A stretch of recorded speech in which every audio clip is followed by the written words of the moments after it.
She sent her greedy Christmas ultimatum to the wrong number. He was a Korean Mafia boss who decided to give her everything she asked for, and everything she didn't. Now she can't give any of it back. Maddie stared at the eviction notice taped to her apartment door and wanted to scream. 29 years old, 3 jobs, a boyfriend who forgot her birthday for the 3rd year in a row because he was investing in his future. She was tired of being understanding, tired of being patient, tired of eating ramen while he talked about his cryptocurrency dreams that never materialized. She slammed her door and pulled out her phone, fingers flying across the screen. I'm done being broke for your potential, Derek. Here's what I want for Christmas. Chanel bag, diamond earrings, weekend in Miami, the new iPhone, and that Tiffany bracelet I showed you. Buy me everything before Christmas or I break up with you. I mean it this time. She hit send before she could chicken out. Across the city, in a penthouse that overlooked Seoul like a kingdom, Taeho sat in darkness. Blood still stained his knuckles from the business meeting an hour ago. His phone buzzed. Unknown number. American. He almost ignored it. Then he read the message. A slow, dangerous smile crossed his face. His assistant Min entered the room. Sir, the shipment... Handle it, Taeho interrupted, still staring at the text. I have something more interesting to attend to. He typed, Done. Send me your address. Maddie's phone buzzed. She frowned at the response. Derek didn't text like that. She checked the number. Oh God. Wrong contact. She'd sent her ultimatum to a complete stranger. Have you ever sent a message to the wrong person that changed your life? Drop a comment and let me know what happened. And if you're loving this story so far, hit that like button. Maddie's fingers trembled as she typed frantically. OMG, I'm so sorry. That wasn't meant for you.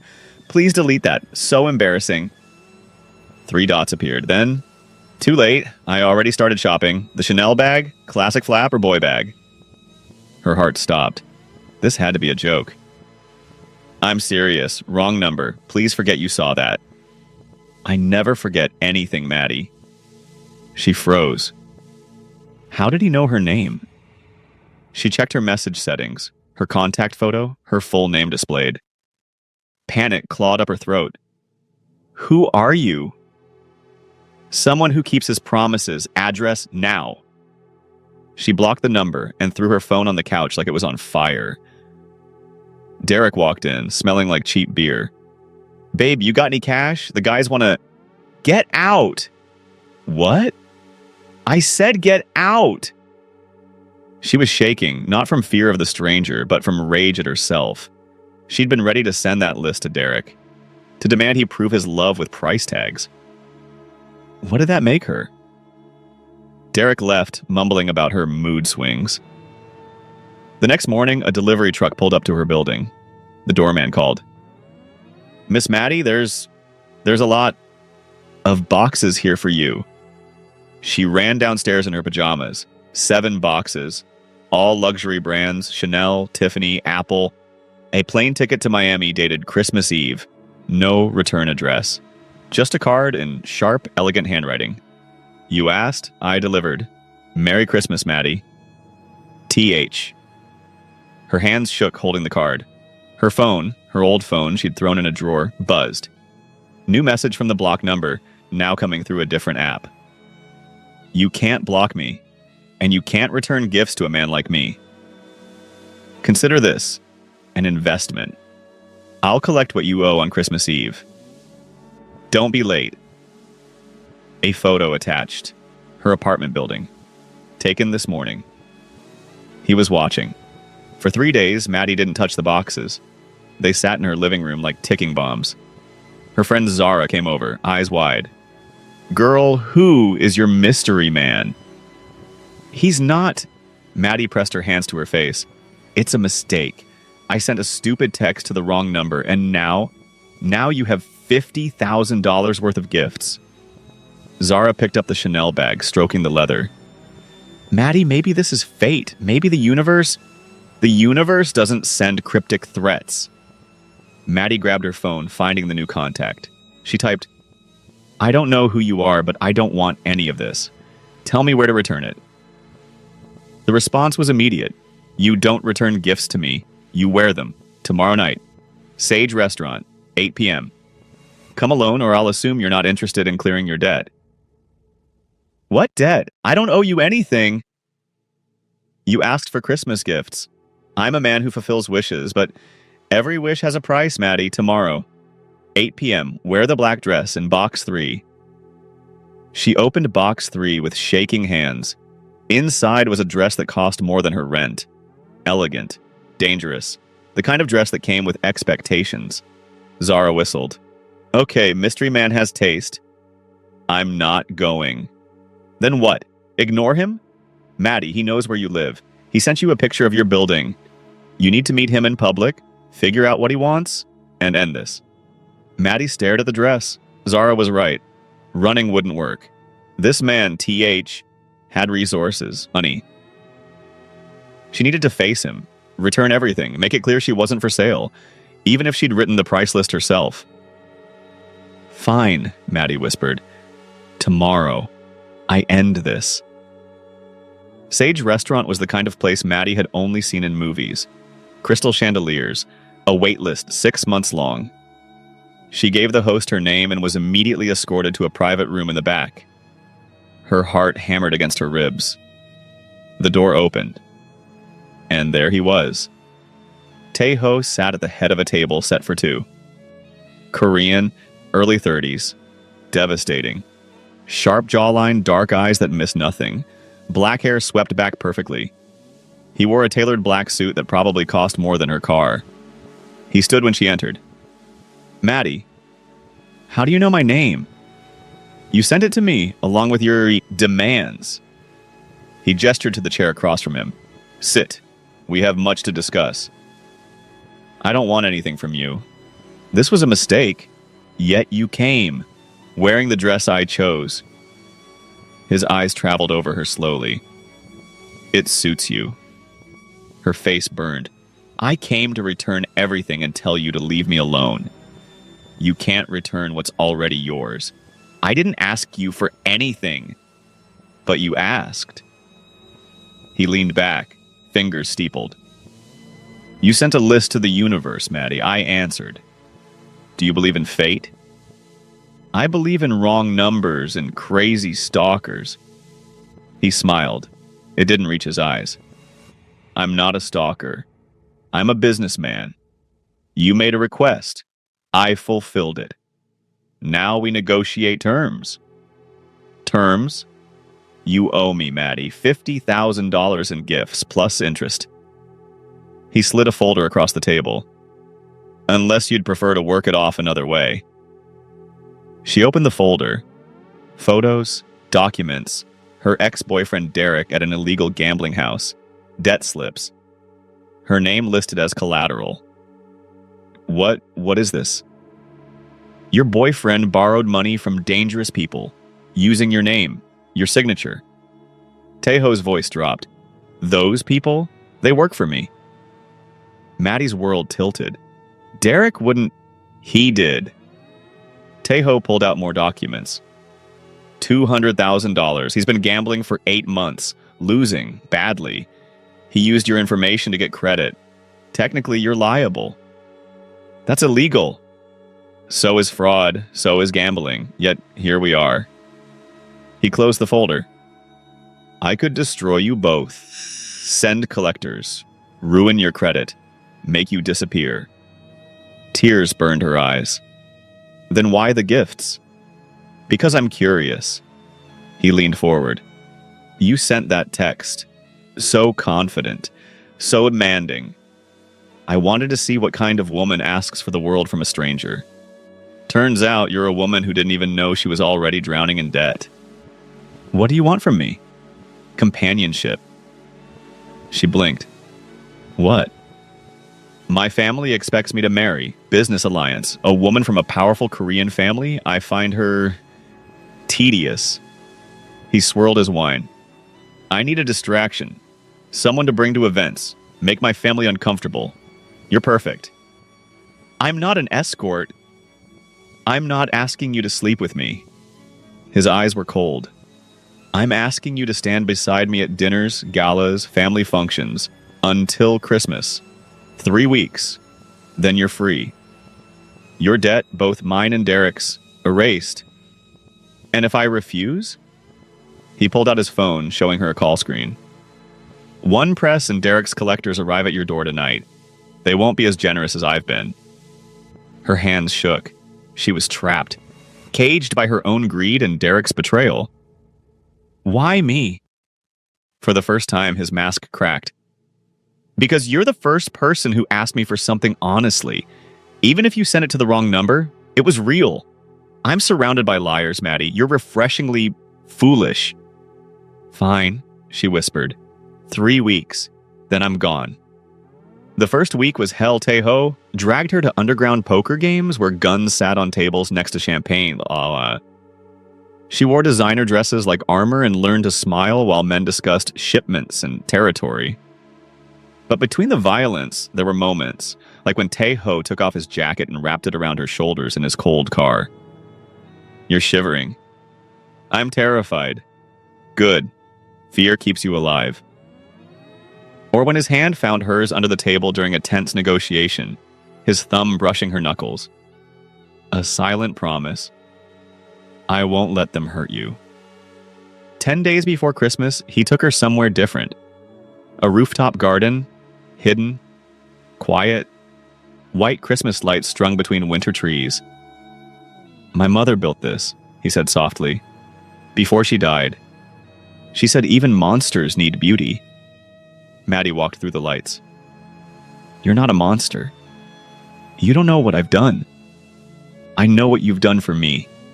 You could have destroyed me. You chose this instead. He watched her, something dangerous and tender in his eyes. Don't make me good, Maddie. I'm not. Then why do you protect me? Because... He stepped closer, his hand cupping her jaw. Because you look at me like I'm human. She leaned into his touch. You are human, Taeho. Then why does being near you feel like dying? He kissed her, soft, desperate, like a drowning man finding air. When they pulled apart, she whispered, I don't want the things anymore. I just want you. You can't want me. I'm poison, Maddie. Then I'll drink it anyway. That night, she painted him by memory, not the Mafia boss, just the man in the garden, surrounded by his mother's lights. She gave it to him on December 20th. He stared at it, silent. Then, no one's ever given me something that cost nothing. It cost everything, she said. It cost my fear. What would you do? Choose safety or choose love? Drop your answer in the comments below. December 22nd, 2 days before Christmas Eve. Maddie woke in darkness, hands over her mouth, a van, zip ties cutting her wrists. Scream and I'll cut your tongue out, a voice said in accented English. They threw her into a warehouse, cold, empty. Her breath fogged the air. A man stepped forward, older, scarred. Miss Maddie, Taeho's new pet. Who are you? Mr. Kang, Taeho's rival. He's been very distracted lately. You're the reason. She tried to stay calm. He doesn't care about me. I'm just what? A debt payment? Kang laughed. He killed 3 of my men last week for looking at you too long. He's obsessed, and obsession is weakness. The door burst open. Derek stumbled in, face bruised. I'm sorry, Maddie. They made me tell them where you were. The debt, I couldn't... You sold me? She lunged, but the ropes held her. I didn't have a choice. Kang pulled out a gun, pressing it to her temple. Call Taeho. Tell him to surrender his territory, or I paint these walls with her brain. Her phone rang. Kang answered, putting it on speaker. Maddie? Taeho's voice was raw panic. I'm here, she choked out. Did they hurt you? Taeho, don't give them anything. I'm not worth... You're worth everything. His voice cracked. Kang, name your terms. Your eastern ports, your supply chains, everything, or she dies. Silence, then. Done. Let her go. No! Maddie screamed. Don't you dare! I'm not worth your empire! You're worth more than all of it, Tae-ho said quietly. I'm coming. Maddie, I love you. The line went dead. Kang smiled. He's already lost. Maddie closed her eyes. This was her fault. Her greed started this, and now Tae-ho would die for it. Unless she did something insane. Maddie forced herself to breathe, to think. Mr. Kang, she said, her voice steadying, you're making a mistake. Oh? Tae-ho doesn't love me. I'm a debt payment. A 3-week contract. She laughed bitterly. You think he'd give up his empire for a woman he's known for 20 days? He's playing you. Kang's eyes narrowed. He said what you wanted to hear. He's buying time. She leaned forward. You want to hurt him? Kill me. It'll hurt worse than losing territory. He'll blame himself. Spiral, make mistakes. Then you take everything. Derek's eyes went wide. Maddie, what are you... Shut up, Derek. You sold me already. Kang studied her. You're smarter than you look. I'm smart enough to know I'm dead either way. But if I'm going to die, I want it to mean something. I want it to destroy him. The moment Kang lowered the gun to consider her words, the skylight shattered. Tae-ho dropped through with 4 armed men. Chaos! Gunfire! Maddie dove behind crates. She heard Tae-ho roar her name, heard Derek scream, heard Kang curse. When the smoke cleared, Kang was on the ground, bleeding. Derek was unconscious. Tae-ho stood over them, gun still raised, eyes wild. He saw Maddie, dropped the gun, ran to her. You came back, she breathed as he cut her ropes. You told him to kill you. I knew you were coming. What if I wasn't?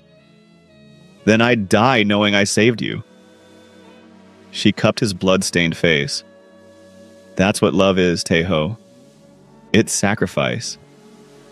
He kissed her like the world was ending. Don't you ever do that again. Then don't you ever surrender your empire for me. I'd give it all up in a heartbeat. I know, that's why I love you. Christmas Eve. Maddie woke in Tae-ho's safe house, wrapped in blankets. He sat beside her, bandaged but alive. You should be resting, she said. So should you.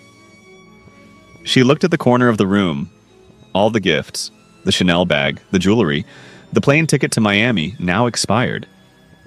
I'm returning everything, she said quietly. I know. I don't want your money, Tae-ho. I never did. I was so tired of being broke. Of Derek making me feel worthless. I wanted to feel like I mattered, like I was worth something expensive. You are.